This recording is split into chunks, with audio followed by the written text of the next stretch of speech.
হাদিস শরীফে আসছে যে মানুষের মনের চারিদিকে একটা বাঁধন থাকে, এই বাঁধনটাকে এরকম করে আটকে রাখে। যখন সে দান করার সিদ্ধান্ত নেয়, দান করে, বাঁধনটা কাটে, কাটতে কাটতে সে স্বাধীন হয়। আর যখন দান করে না, ওই বাঁধন পরা অবস্থায় সে থাকে।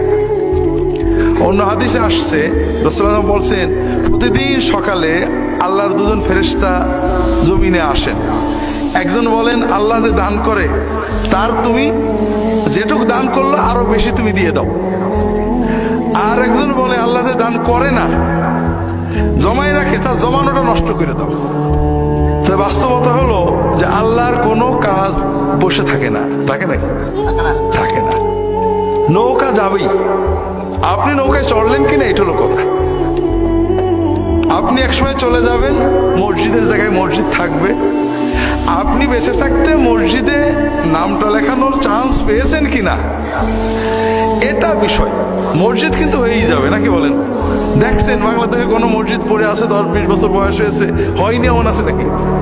আসলে দেখছেন কোথাও? না।